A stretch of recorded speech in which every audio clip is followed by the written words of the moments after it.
Did you know the Battle of Thermopylae was one of the greatest battles in ancient history? The battle was even the inspiration for the 2007 film 300, a fictionalized account of the battle and its aftermath.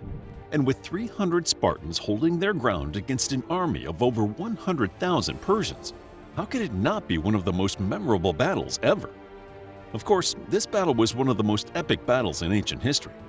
In 480 BCE, King Xerxes led a Persian army through Greece to conquer its cities and people.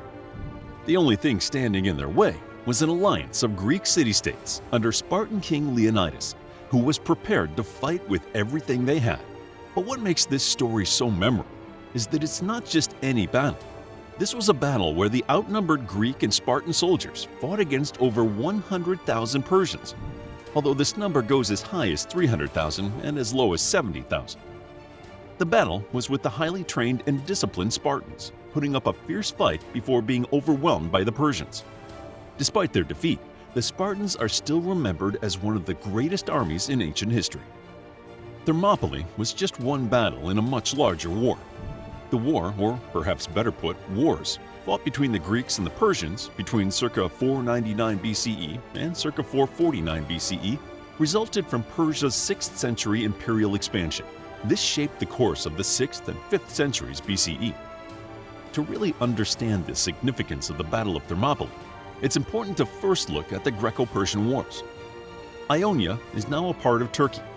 The Ionian Greeks rebelled against Persia rule around 499 BCE, or over 2,500 years ago. These Ionian Greeks were some of the first to rebel during this period, and were later joined by the Aeolian Greeks. This Ionian revolt incited a massive Persian invasion of Greece under Darius I. The revolt was significant because it led to the Greco-Persian Wars, some of the most important wars in ancient Greek history. Ionian independence was the first step toward Greek unity, and it also marked an important turning point in Greek warfare, as Ionia was just the first of many cities to revolt against Persian rule. This would remain a major source of tension between Ionia and Persia for centuries. As a result, Ionia was frequently invaded by Persia. The Battle of Marathon was fought on September 12, 490 BCE, near Marathon, Greece. It was a pivotal victory for the Greeks over the Persians that helped stop the spread of Persian power and influence in Europe.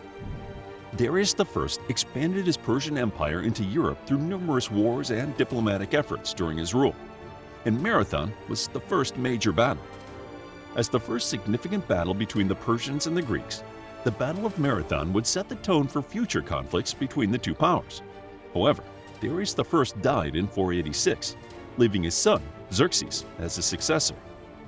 The Greek forces won, and the victory at Marathon was an important turning point in Greek history, helping inspire the Greeks against the Persian in later battles.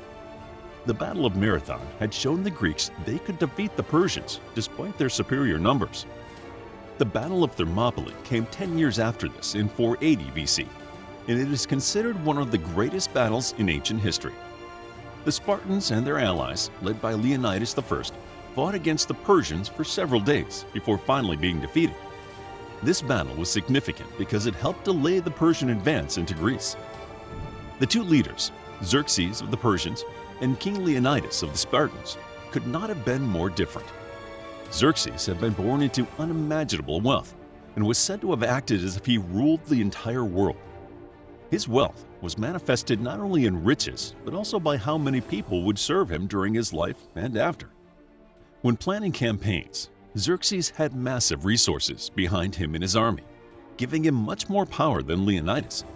In the case of Thermopylae, he likely had over 100,000 soldiers. On the other hand, King Leonidas came from a very different background. He was born into a family of Sparta's royal line and was a member of the Gerousia, a council of Spartan elders. Leonidas wasn't the firstborn son of his family. He only came to power because his older brother, Cleomenes I, suffered an untimely death in jail. Although much speculation surrounds Cleomenes I's exact cause of death, nothing was proven, and Leonidas was allowed to take his place as king. Leonidas had a much smaller force with him as he dismissed the bulk of the Greek army. He knew they were facing certain deaths. However, legends and movies tell of only 300 Spartan soldiers to confront Xerxes. but there were allies who joined Leonidas in battle. It is thought that 400 Thebans, some of whom might have surrendered, 700 Thespians, and 900 Helots, who were essentially slaves, fought. Another major difference was that Xerxes himself did not fight. Instead, he watched his armies from afar and used messengers to get word to his commanders. In contrast, Leonidas fought in the thick of the battle beside his men, a brave and experienced fighter who led his men from the front. When Xerxes would later send an emissary to try and convince them to surrender, Leonidas famously, cheekily replied, "Come and take them."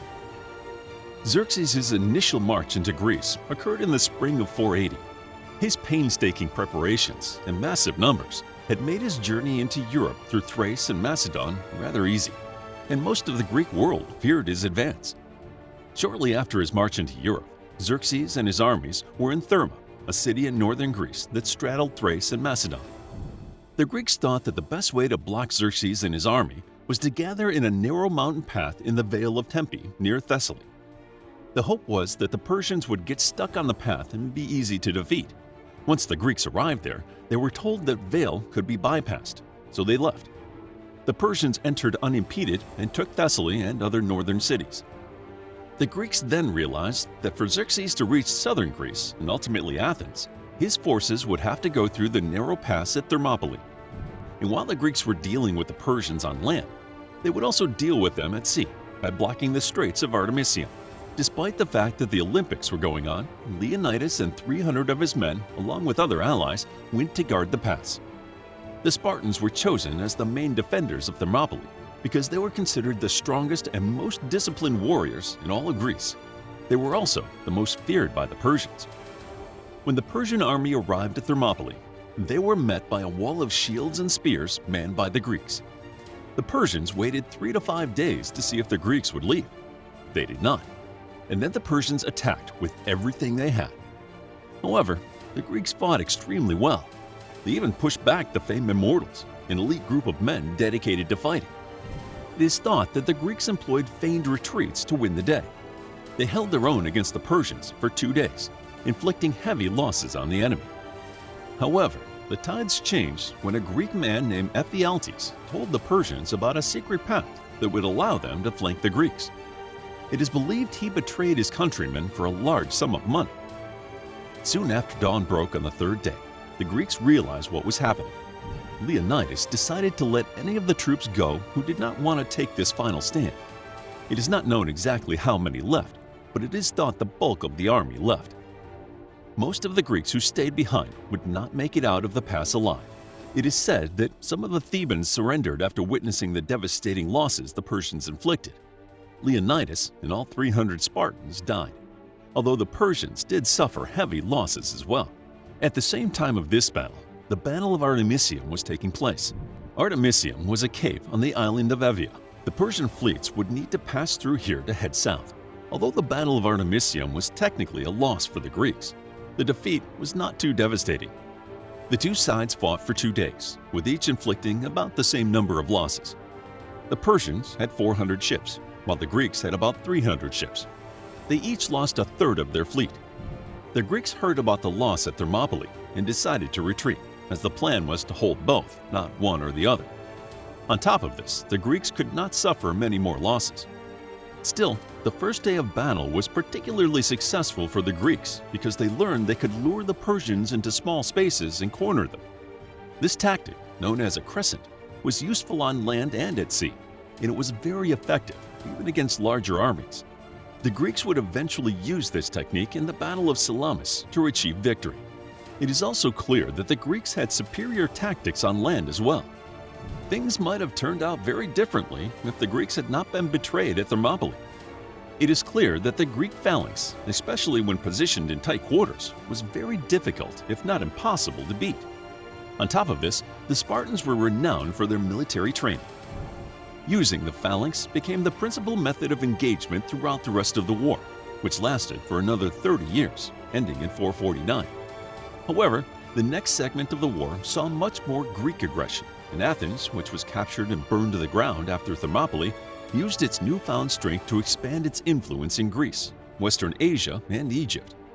The Battle of Thermopylae goes down as one of the most significant military defeats in Greek and world history. The Persians captured not only Athens, which had been evacuated beforehand, but a number of other Greek cities. The Persians would be defeated in the naval Battle of Salamis, and they were finally pushed out of Europe after the Battle of Plataea in 479. The Greek Delian League, which would be formed in 478, would eventually reignite the war with Persia. After the end of the GrecoPersian Wars, Greek entered a golden age in which science, philosophy, and government flourished. Their society would dramatically affect the development of the rest of the ancient world. We should never forget how much of a feat the Battle of Thermopylae was, considering that the Persians were thought to be the best army in all of the ancient world at the start of the war. However, the terrain did play a huge part in the Greek victory. The battle is mostly remembered today due to its parallels with modern-day conflicts. Many have compared it to the Battle of Stalingrad during World War II, which was also a battle fought by a small force against an army with much greater numbers. The battle has also been likened to various modern-day Iraq and Afghanistan battles. Whatever we compare the Battle of Thermopylae to, its lesson remains: size doesn't always matter. Strategy, morale, and terrain are critical factors as well. If you're interested in learning more, check out our book, The Battle of Thermopylae, a captivating guide to one of the greatest battles in ancient history between the Spartans and Persians. It's available in ebook, paperback, and audiobook. The links are in the description. Also, if you enjoyed this video and would like to hear more, hit the like button and subscribe for more.